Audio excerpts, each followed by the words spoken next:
తిరుపతి జిల్లా రేణిగుంట బస్టాండ్ వద్ద Janasena party Srikalahasti incharge Kota Vinutha Kota Chandrababu జన్మదిన వేడుకలు ఘనంగా జరిగాయి.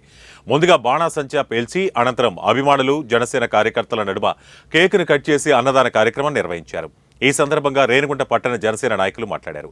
జన్మదిన వేడుకల్లో పాల్గొనడం చాలా సంతోషకరంగా ఉందని హర్షం వ్యక్తం చేశారు. ఆ దేవదేవుని ఆశీస్సులతో పవన్ కళ్యాణ్, జనసేన పార్టీ అధ్యక్షుల ఆశీస్సులతో కోటా చంద్రబాబు, కోటా వినూతకి మరెన్నో పదవులు చేపట్టాలని మనస్ఫూర్తిగా కోరుకుంటున్నామని అన్నారు. జై జనసేన, జై జనసేన, పవన్ కళ్యాణ్. లైన్